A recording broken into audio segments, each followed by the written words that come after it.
Thank you for joining me for today's video. As you are aware, a portion of the proceeds from Sojourner sales goes towards nonprofit organizations. What you're about to see is an interview with Jennifer, founder of Beloved Foundation, an organization that Sojourner and you have been donating to for the past 3 years. Beloved Foundation's mission is to ease the burden of families who are struggling financially as a result of caring for a loved one with terminal cancer. Truly an amazing foundation. 100% of online donations goes towards their programs. So check out this video. I hope that it's encouraging, informative, and inspirational. Thank you for watching. Jennifer, thank you so much for being here today and allowing me to interview you for my viewers. We're going to go ahead and just get started. So let me ask you a couple of questions. First of all, can you give us a little bit of a background of who you are and perhaps how Beloved Foundation got started? Sure. So Beloved Foundation got started in 2009, but before that, my father-in-law John was diagnosed with pancreatic cancer, and I owned a bridal shop at that time, and that allowed me to take some time to support my husband while he was caring for his dad in those final days. And shortly after John passed, my mother was diagnosed with triple negative stage 3 breast cancer, and so I kind of fell back into being a caregiver again, and realizing that there were not a lot of financial support services for people who were providing full-time care to someone with cancer. So that was kind of my personal experience. And then I had a girlfriend, a friend of mine, who came to me, and her mom was diagnosed with a melanoma on the nose, and unfortunately it spread to her brain, and she was given just a few months. And at that point, I just felt like God was calling me to help her. And I still owned the bridal shop at the time, so I asked her to come on my payroll, and I paid her essentially to go home and take care of her mom, so that she wouldn't have to worry about her bills and you know, things like that stacking up while she was providing that care. Because you knew what it was. I knew what it was like personally, yeah, and I knew that when my mom had been diagnosed, I had wanted to spend all of that time with her, and she was stage 3 and lived 17 years after that. But my friend, she knew she only had a few more months, and that time is so precious, and you can't ever get that back. So I knew how important it was to try to give her the ability to be there for her mom and her family. So that is kind of how it all began. Okay, so how long did you have the bridal shop prior to We had it, Beloved Foundation? I started that in 1999, and then I owned that bridal shop until 2007. I sold off pieces of that and closed it so I could be at home with my kids. I had 4 kids under the age of 6 at the time, and so it was like, I need to be at home.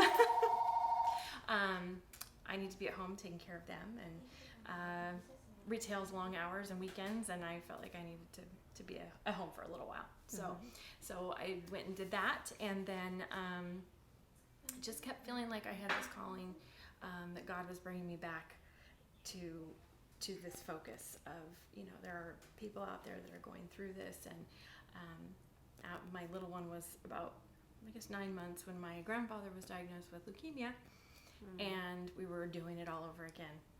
And I just kept thinking, gosh, there's still no organizations that are doing this. And again, I just felt like I was called to do it. And I sat down and I wrote this big business plan and just kind of poured out and just got the ball rolling on it. So can I ask you, how, I know that sometimes people struggle with knowing what it is that God is calling them to do. How did you know that this was something that you definitely, it's something that you had to do, and that it was the Lord and you had to obey? That's such a good question. Well, I'll tell you, for a while I was trying desperately to get rid of all these wedding dresses because I was closing a business, and I had all these wedding dresses still in a storage.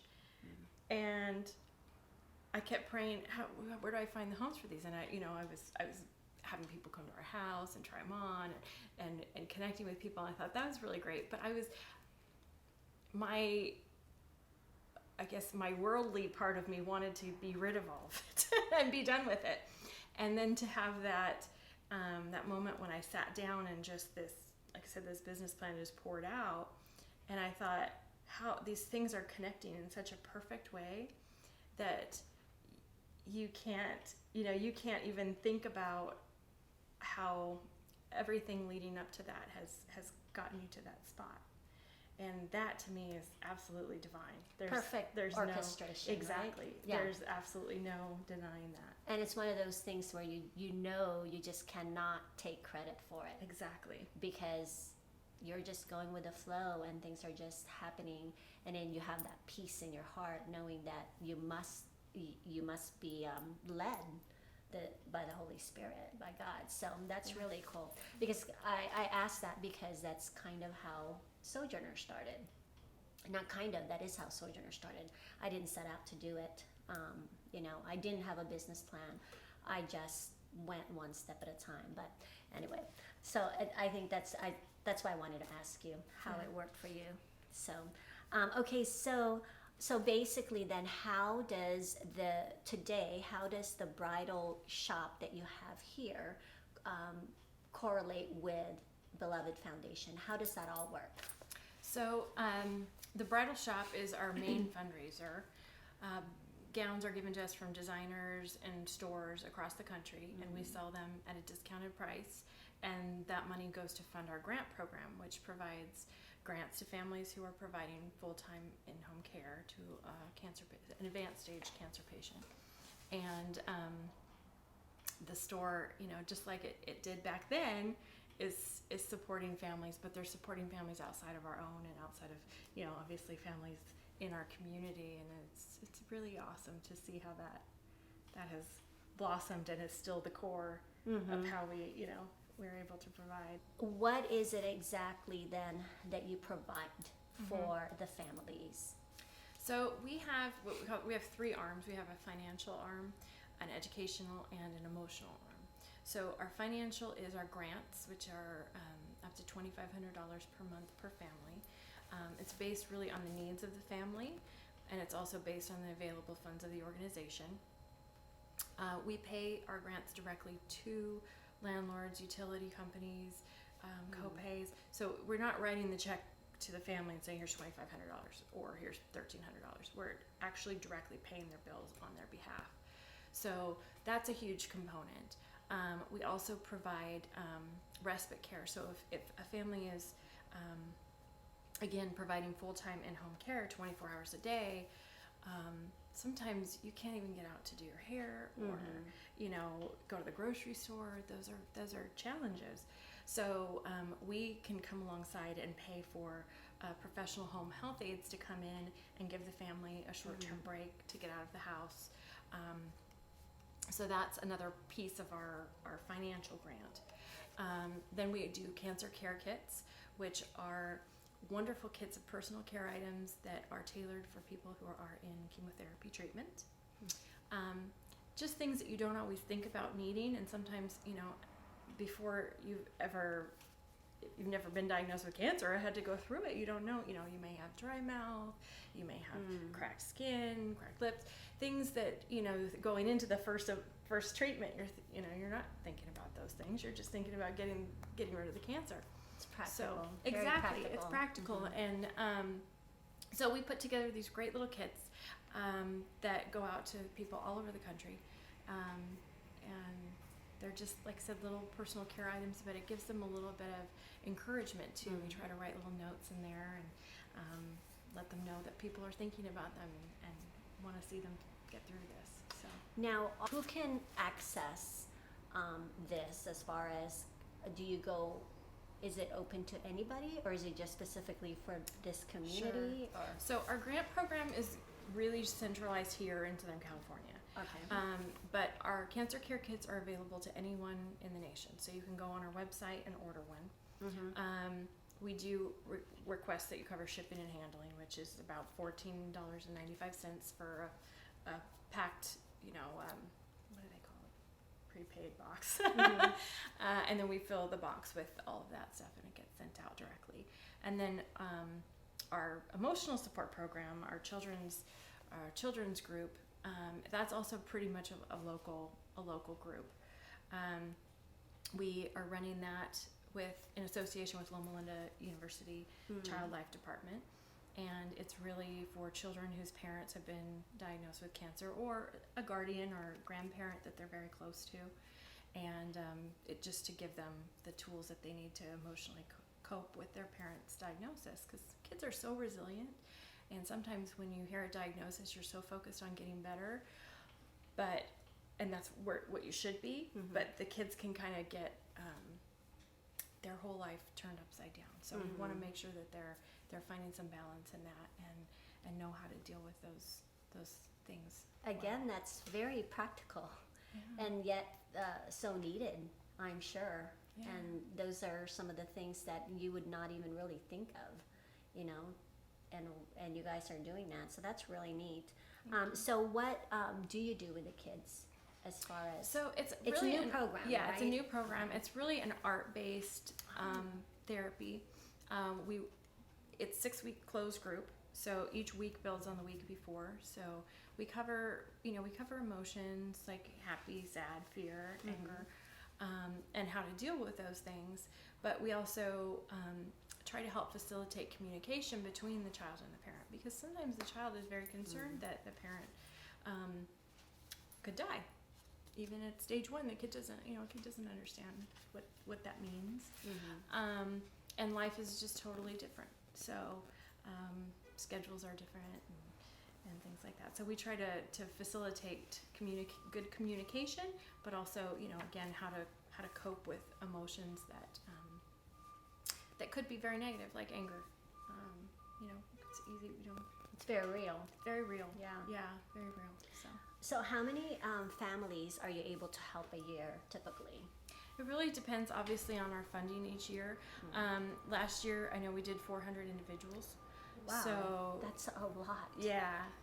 So we're excited. Every family is a different size. Sometimes it's 2, sometimes it's 6. But yeah, we're thinking that we're going to reach even more than that this year. We've already, just in the first quarter, sent out over 200 cancer care kits. So we're thinking that, that's going to hit a lot of individuals too. Now, as far as the cancer care kits, I was going to ask you that. Are those, am I just an individual, am I just able to go online and request for a kit to be sent to someone? You can. So that's how it basically works. So if I hear of someone who has cancer and they're going to go through chemo and all of that.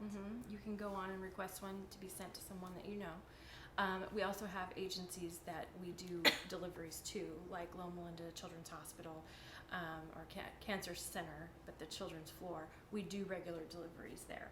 So, we take 30 at a time or something like that. But yes, anyone can get on anywhere in the country and order one and have it delivered. And it's a nice way to tell people that you're thinking about them through this too, because it's hard. What do you say to somebody? Exactly. That's always a challenge. We get that question a lot. Is what do I say to my friend that has cancer? You don't want to be, you don't want to say the wrong thing, I guess. Exactly. So sometimes it's just nice to know, I'm thinking about you. Here's some things that might be of comfort that you might not have thought you needed. It's very true, because that happened to me last year, where I had a previous business associate. I found out she had cancer, and I just had no clue what to say. And I did not know what to I wanted to do something for her, but I just did not know what to do, so I think this is a great way to, I guess, maybe even bridge that communication where it doesn't feel so awkward talking about it, and I don't know if I mentioned this earlier, but I actually have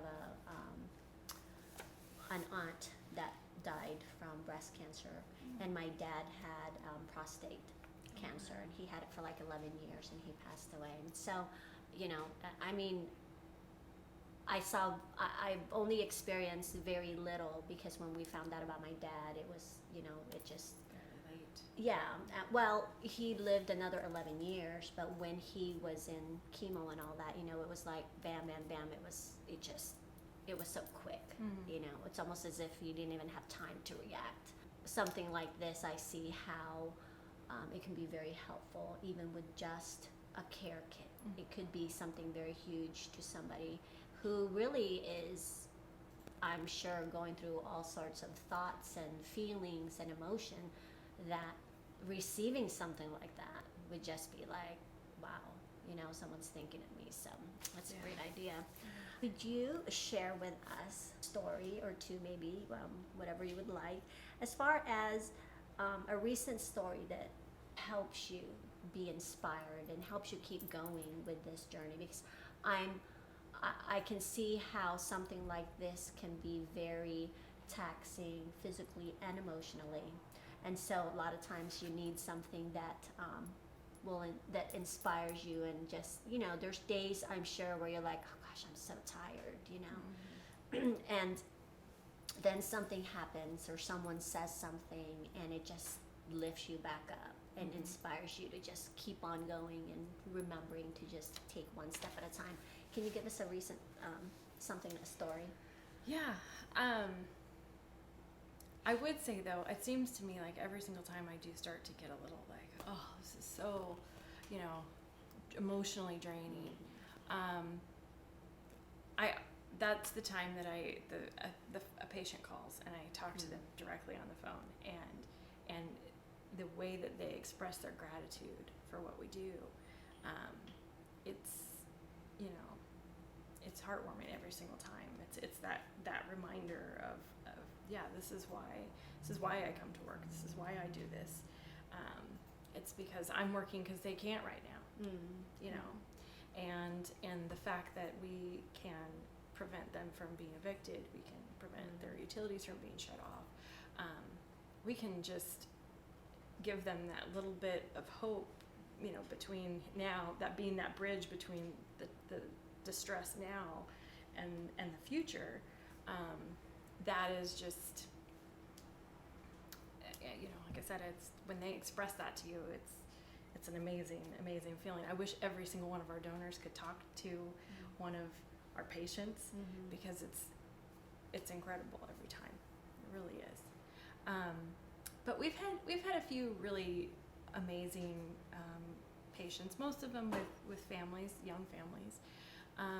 We had a young woman who was 26, and her mom died of breast cancer, and she ended up being the guardian to her sisters. And she told us, she's like, I would not have been able to get through this and do this without you and your support, because we were able to help connect her with an attorney that could help her do all of that.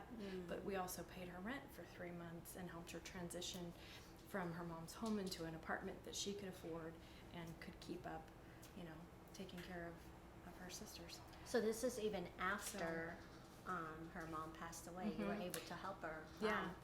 So we don't, we try to see them through whatever period of time. I mean, our grants are usually right before someone passes, but sometimes people need follow-up care after, and we like to be able to have the resources to refer them to where they need to be.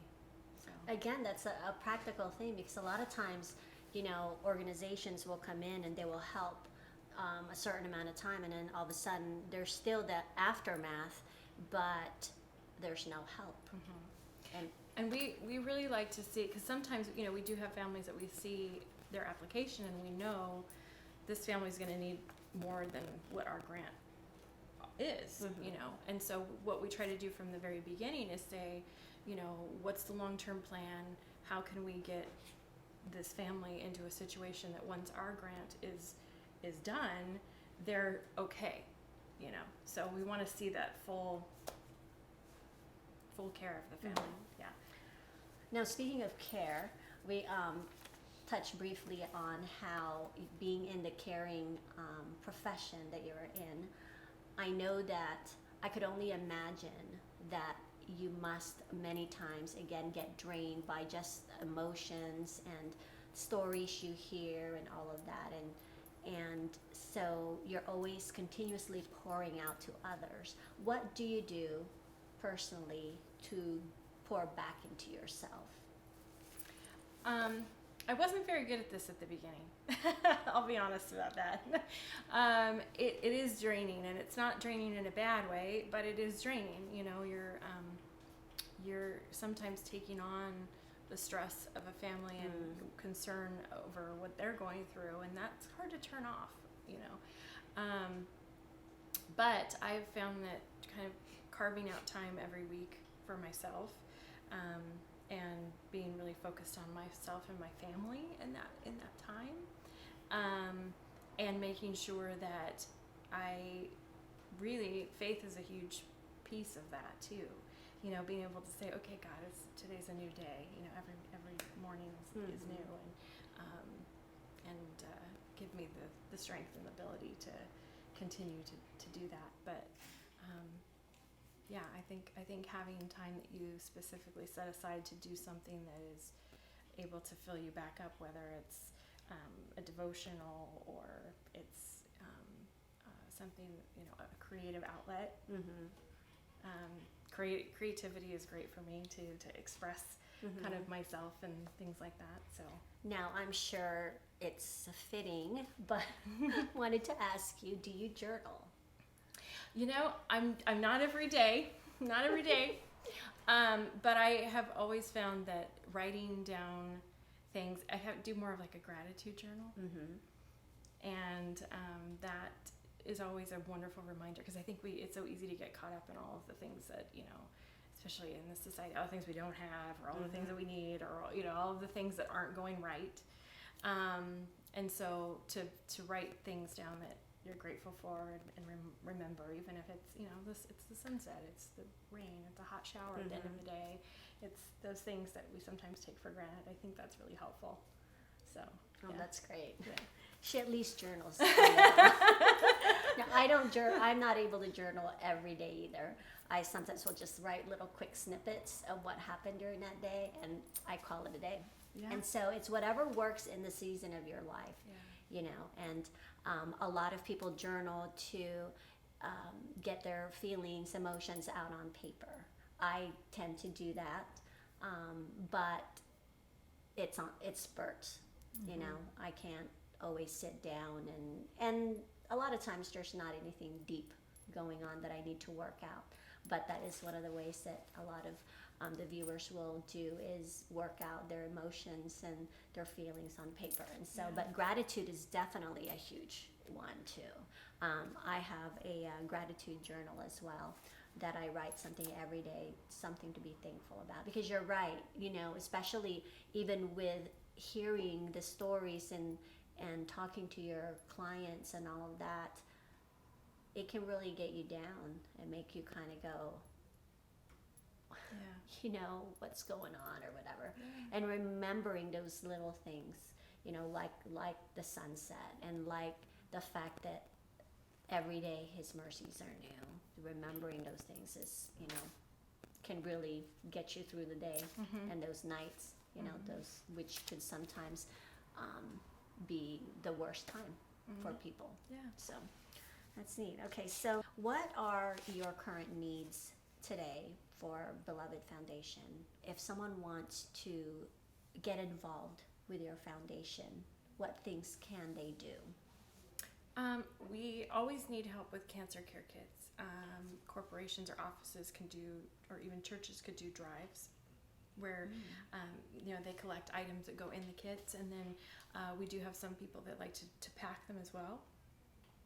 We do have volunteers that come in and pack them monthly for us, which is great. So there's those opportunities if you're local. If you're not, obviously giving a financial donation to go towards those products are really helpful, and towards our grant program, because it is a grant program. We have to have money in order to give it out, right? So that's important too. And then we also have opportunities to volunteer here in the store. So if somebody is interested in helping out with the wedding dresses and selling that, there's opportunities to volunteer with that too. So we have something for everybody, but I would say volunteering and cancer care kit items and any donation that someone is able to give really does make a significant difference. So do you have a list of things that you put in a cancer kit that, let's say, a viewer wants to help in that way and purchase a bunch of these and send them to you? Do you have a list then? We do have a list. Okay. So what I would say is contact us either by phone or email, and we can email you a list, and you can either pick one item that you want to get a lot of, or if you want to put together a box yourself, that would work out well too. Now, what is your website, or how do we email? It's our website's belovedfoundation.com, and you can email at belovedfoundation@ymail.com. Okay, and are you on any social media? We're on Facebook and Instagram, both of those. And so do you update those fairly frequently so that if people want to know what's happening, Yes, they can go there? Yeah, so we Okay. try to post at least a couple times a week. We're a very small staff, so we do our best. I totally understand that. Is there anything else that you would like to add? One of the things that's so great about our organization is that when you do make a donation through the website, 100% of that donation goes directly to the families or to a cancer care kit because of the bridal shop. The bridal shop pays for our overhead, and that is a huge thing that not every nonprofit has the ability to do. So it's a very, we try to be the best stewards of our money as possible, and that's something that we're very proud of, to say that we can do that. Yeah, and that's actually one of the things that really, because I know when I first met you, that was one of the things I asked, because I know that a lot of organizations, especially government organizations, where they're out there to do good, and yet a very small percentage actually Is goes able to get, to the families or whoever they're supposed to be helping. And so that was one of the things that I asked her at that time, how does that all work? Because even I don't like to donate through credit card donations a lot of times, because they take 3%, exactly, and I think, gosh, that's 3%, it could go towards the cause.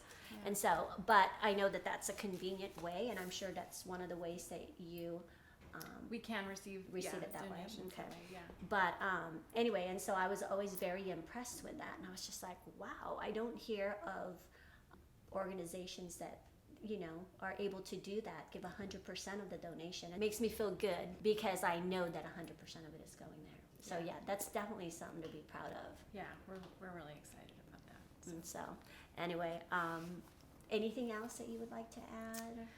I don't think so. Just thank you so much for the opportunity to share about what we do, and so that you all know where your money is going to, and I think that's really awesome. So thank you for supporting us, and thank you so much for giving me this opportunity to interview you. I think it was a year ago that I asked if I could interview you, and you said yes, but then we never got the schedules together.